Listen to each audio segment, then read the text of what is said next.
I think it was one of those afternoons where the day feels heavier than it should. Not bad, just full. Like you've been carrying a backpack you forgot you put on. So I went to the gym, not with any big plan, just to move around a bit, stretch, breathe, shake things loose. It was quiet in there, which I like. The kind of quiet where you still hear things, shoes squeaking, someone dropping a weight too hard, that low hum from the air vents.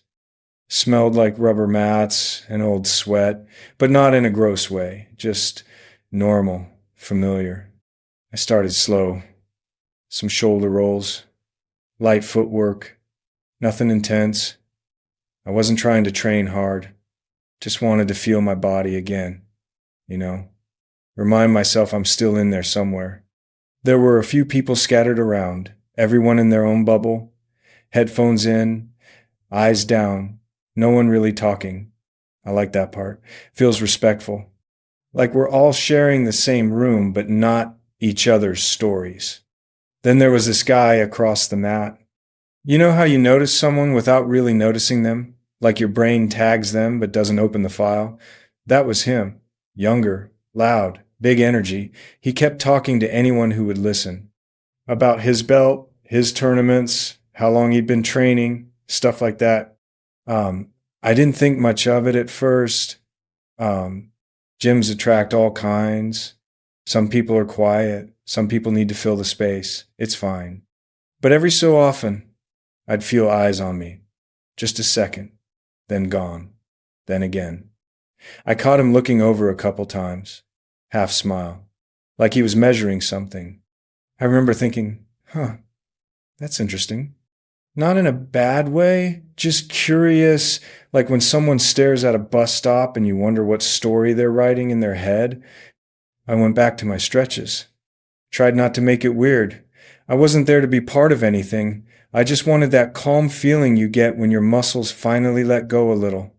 And I didn't know yet that this small, ordinary afternoon was about to turn into one of those moments that sticks with you, not because anything big happened, but because of how small it was, how human, how revealing. Anyway, I was tying my shoelace, looking down. When I heard footsteps stop in front of me, I looked up and he was right there, close enough that I could smell his cologne. Something sharp, clean, trying a little too hard. He had that grin people wear when they're about to say something they already decided you'll say yes to. Not rude, just confident in a way that doesn't leave much room for you. "Hey man," he said, "you want to spar? Just for fun." He put air quotes around fun, not with his fingers, with his voice. That little lift at the end, like he was daring me. For a second I didn't answer, not because I was thinking about whether I could. More like, do I want to? I came here to disappear for an hour. Not to be part of a show. I could feel a couple heads turn. Not obvious, just people pretending they weren't listening. But listening, you can always tell. I asked him what style he trained. He lit up, like he'd been waiting for that. Started listing things, his belt, his competitions, how long he'd been doing it, names of places, names of coaches, a whole resume, spoken fast, like he didn't want to give me time to interrupt. I nodded. Tried to keep it light. "Sounds like you've put in some work," I said. He smiled wider, looked me up and down, not in a mean way, just assessing, like he'd already decided how this was going to go. "You train much?" he asked. I shrugged. On and off. Which was true, felt honest. I wasn't trying to hide anything. I just didn't feel like explaining myself to a stranger on a Tuesday afternoon. He laughed. Not cruel, just amused. "Cool. We'll keep it easy then," he said. "Just flow." But the way he said it didn't match his eyes. His eyes were already imagining something else. I could tell. He wanted a little audience, a little moment. I hesitated, long enough for him to tilt his head.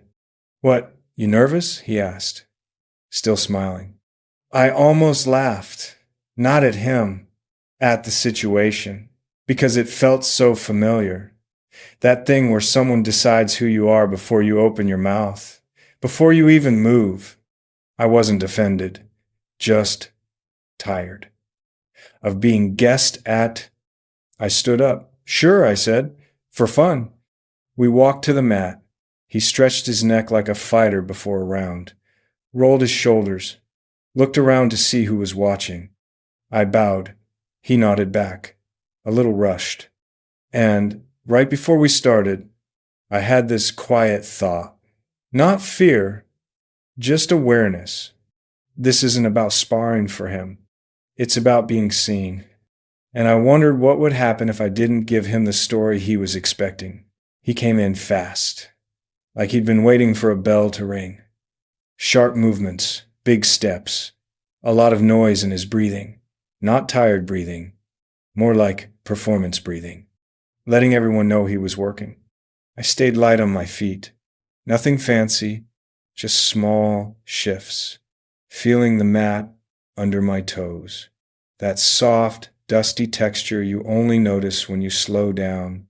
His first strike was wide, easy to read. I moved back, let it pass. He followed with another, then another, all power, no patience. I wasn't trying to avoid him, just letting him show me what he wanted to show. Some people talk, some people punch. Same thing, really. After a few exchanges, I could feel his frustration start to bubble. Little sighs, a shake of the head. He sped up, lost his rhythm. That happens when you're trying too hard to win something that doesn't really exist. I kept my hands up, relaxed, breathing slow, in through the nose, out through the mouth. Felt my shoulders drop. That calm place you go when you stop caring about the room. Then he rushed in again, overcommitted, left his balance behind him. And I didn't think. That's the funny part.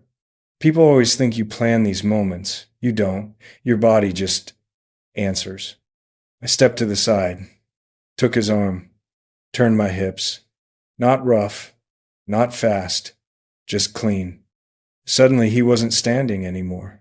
We landed, him on his back, me holding position, his breath knocked out a little. Not hurt, just surprised. That soft oof sound. The room went quiet. You could feel it, like someone turned down the volume knob.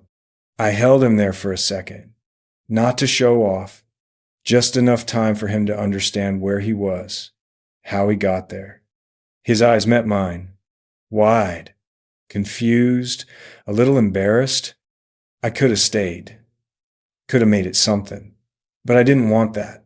So I let go, stood up, reached my hand out. He hesitated, then took it. When he stood, he laughed. Not a big laugh, more like air escaping. Okay, he said. Yeah, I didn't see that coming. No one clapped. No one said anything. A few people pretended to look busy again. But the energy had changed. It wasn't sharp anymore. It was softer. He rolled his shoulders, looked at the mat, then back at me. Where'd you learn that? He asked. I shrugged, picked it up along the way. He nodded, like he was replaying the moment in his head, trying to find the mistake, trying to learn. And that's when I realized something had shifted. The show was over.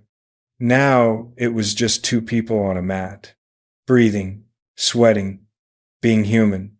He sat down on the edge of the mat for a second, elbows on his knees, staring at the floor, like he was looking for something he dropped. Maybe his pride, maybe just his breath. I grabbed my water bottle, took a sip, didn't rush him. Moments like that need space. If you crowd them, they disappear. He looked up and smiled. Smaller this time. Real. Man, he said, shaking his head. I thought that was going to go different. I laughed a little, not at him, just with him. Yeah, I said, that happens. He asked again where I trained. I told him bits, nothing fancy, just places, people, time passing. I kept it simple. He nodded, Guess I got ahead of myself, he said. Saw you over there. Thought I could. He trailed off. Didn't finish the sentence. Didn't need to. I told him it's easy to do. You walk into a room, you read people fast. Too fast. Fill in the blanks with whatever story makes you feel good. He listened, really listened. Not the kind where you wait to talk, the kind where you forget what you were going to say. I wasn't trying to be a jerk, he said. Just wanted to test myself. I get it, I said, and I did. Just got to remember there's a person attached to the test. That landed. I could see it. His shoulders dropped, like he'd been holding them up all day.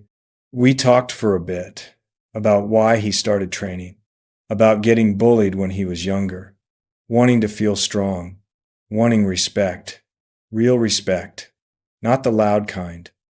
I told him I started for similar reasons, not the bullying part, just the wanting to understand myself better, what I'm capable of, where my edges are.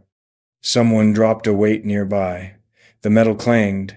Life kept happening around us, but our little corner felt quiet. Thanks for not making me look stupid, he said finally. I smiled. You did that all by yourself, I joked. Soft, let him laugh. And he did, a good one this time, the kind that shakes you a little. We bumped fists. Nothing ceremonial, just a small gesture. Simple. He went back to training, quieter now, more focused, less talking. I watched for a second, then grabbed my stuff. It felt good, not like a win, more like a reset, like we both walked away lighter than we came in. When I stepped outside, the air felt cooler than it had inside. That first breath always surprises me, like your lungs forgot what the outside world smells like. Exhaust, warm pavement, someone cooking something spicy down the block. I stood there for a second, letting my heartbeat slow down, listening to traffic, distant horns, a bus sighing as it pulled away. Just regular city sounds, nothing special. But it all felt clear. I thought about him, about how quick we are to build a version of someone in our heads, how we fill in the blanks before they even speak. It's not always mean. Sometimes it's just lazy. Easier than staying curious. I've done it too, plenty of times. You walk into a room and decide who's safe, who's strong, who matters, all without checking if you're right, and most of the time, you're not. I don't think he meant to look down on me. I really don't. I think he just wanted to feel good. Wanted a moment where he could be the guy everyone watched. We all want that sometimes. To be seen. To feel like we count. But there's this funny thing about respect. You can't grab it. You can't demand it. It shows up when you stop chasing it. I guess that's what stayed with me. Not the takedown, not the looks from the room, just that shift. From performance to presence, from noise to quiet. I walked to my car, sat for a bit before starting it, let the engine warm up, stared at nothing, thought about how small moments carry big lessons if you let them. Not lessons you teach, just ones you notice. I hope he did too. Maybe next time he walks into a room, he'll pause. Maybe he won't. Either way, it was enough for me. Some days, that's all you get. A small reminder. And honestly, that's plenty.